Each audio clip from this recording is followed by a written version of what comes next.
আফদলুল ইবাদাতি তিলাওয়াতিল কুরআন, কোরআন শরীফ তেলাওয়াত সর্বোত্তম ইবাদত। রাসূল সাল্লাল্লাহু আলাইহি সাল্লামের উপরে কোরআন শরীফ কিভাবে নাজিল হয়েছিল আর সেই জার্নিটা কতটা সহজ আর কঠিন ছিল সেই সম্পর্কেই জানব। প্রত্যেকটা মুসলমানের জন্য জরুরত এই কথাগুলো জানা।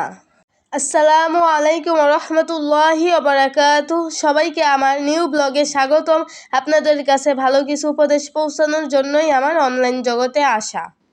হুজুর সাল্লাল্লাহু আলাইহি সাল্লাম এর বয়স যখন 40 বছর, তখন তিনি নবুয়ত লাভের 6 মাস পূর্ব হতে আশ্চর্যজনক স্বপ্ন দেখতে লাগলেন।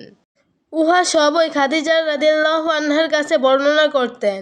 খাদিজা তাকে সান্ত্বনা দিয়ে বলতেন, আপনি যে হেরা গুহায় আল্লাহ ধ্যানে মগ্ন ছিলেন তার ফল অচিরেই পাবেন।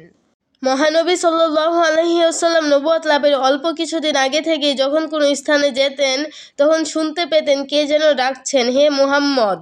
তিনি চারিদিকে তাকিয়ে কাউকে দেখতে পেতেন না। ভয়ে বাড়ি ফিরে গিয়ে খাদিজার কাছে তা বর্ণনা করতেন। মহানবী সাল্লাল্লাহু আলাইহি ওয়াসাল্লাম এর বয়স যখন 40, তখন জিবরিল আলাইহিস সালাম প্রায় মানুষের রূপ ধরে ডাকতেন। ইহা শুনে তিনি ভয় পেতেন। বিবি খাদিজা সাহস দিয়ে বলতেন, আপনাকে যখন ডাকে তখন আপনি দাঁড়িয়ে শুনবেন কি বলে, কেন ডাকে, আপনি তো কোনোদিন কোনো অন্যায় করেননি, আপনার মনে তো কোনো পাপের ভয় নেই। পরের দিন যখন তিনি মাঠের মধ্যে দিয়ে একা হেঁটে যাচ্ছিলেন তখন তিনি আবার শুনতে পেলেন, ইয়া মুহাম্মদ সাল্লাল্লাহু আলাইহি ওয়াসাল্লাম।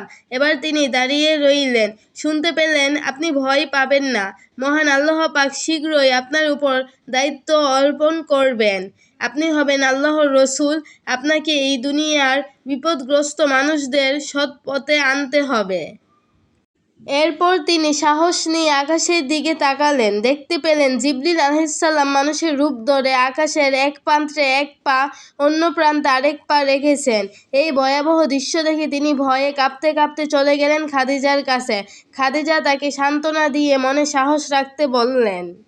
মহানবী সাল্লাল্লাহু আলাইহি ওয়াসাল্লাম রবিউল আউয়াল মাসে কয়েকদিন হেরা গুহায় ধ্যানে মগ্ন থাকার পর যখন বাড়ি যাবার জন্য প্রস্তুতি নিচ্ছিলেন তখন জিবরাইল আলাইহিস সালাম মানুষের রূপ ধরে তার সামনে দাঁড়িয়ে বললেন, হে মুহাম্মদ সাল্লাল্লাহু আলাইহি ওয়াসাল্লাম, আমি জিবরাইল, আল্লাহ পাকের হুকুমে আপনার কাছে এসেছি। আল্লাহ পাক সুসংবাদ দিয়েছেন, আপনি হবেন আখিরি জামানার শেষ নবী, আল্লাহর প্রেরিত রসুল। ফেরেশতারা নূরের তৈরি। আল্লাহর কুরআন শরীফ নূর। কুরআন শরীফ যার উপর নাজির হবে তার অন্তরেও নূর। ওই মুহূর্তে হেরা গুহা নূরে নূরে একাকার হয়ে গেল। জিবরাইল আলাইহিস সালাম মহানবী সাল্লাল্লাহু আলাইহি সাল্লামকে সবুজ রেশমি কাপড়ে একখণ্ড সৌন্দর্য বস্ত্র হাতে দিয়ে বললেন, পড়ুন, ইকরা। তিনি বললেন, আমি পড়তে জানি না। তখন জিবরাইল আলাইহিস সালাম মহানবী সাল্লাল্লাহু আলাইহি সাল্লামকে বুকে জড়িয়ে ধরে জোরে চাপ দিয়ে বললেন, এবার পড়ুন।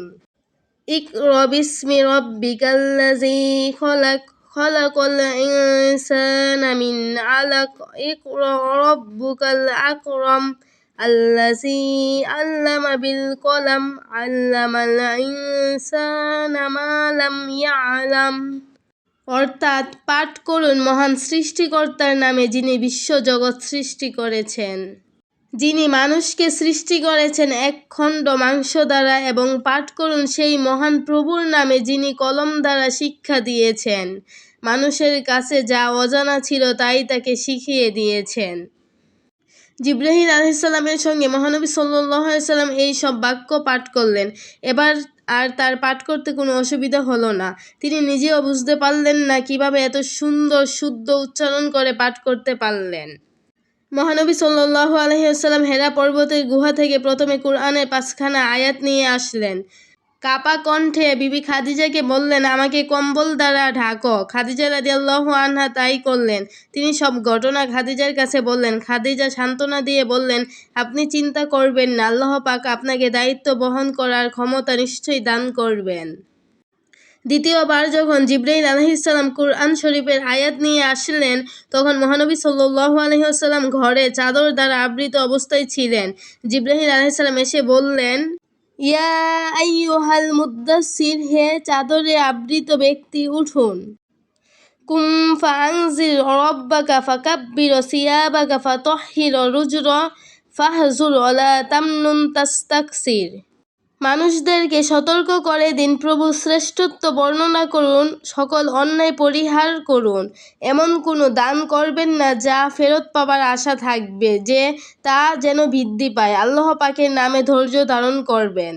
মহান আল্লাহ তাআলা কোরআন শরীফে যত বাণী পাঠাতেন, মহানবী সাল্লাল্লাহু আলাইহি ওয়াসাল্লাম তা একবার শোনা মাত্র মুখস্থ হয়ে যেত। তখনই তিনি কোরআন শরীফের আয়াতগুলো সাহাবায়ে কেরামদের সামনে উচ্চারণ করতেন। তখন সেগুলো তাদের এমনভাবে মুখস্থ হতো যেন মৃত্যু আগ পর্যন্ত তা কেউ আর ভুলত না। এরপর মহানবী সাল্লাল্লাহু আলাইহি ওয়াসাল্লাম হেরা পর্বতের গুহায় নিয়মিত যেতেন।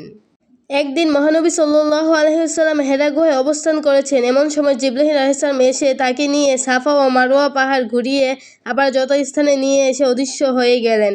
এরপর হতে তিনি আর জিবরাইল আলাইহিস সালামকে দেখে ততটা ভয় পেতেন না। দ্বিতীয়বার কোরআন শরীফের যে আয়াত নাজিল হয়েছিল, সেই বাণী নিয়ে তিনি প্রচারের অভিযান শুরু করলেন। সর্বপ্রথম এই বাণী প্রচার করলেন বিবি খাদিজার নিকট, আর সাথে সাথেই তিনি ইসলাম ধর্ম গ্রহণ করলেন। তিনি হলেন প্রথম মুসলমান।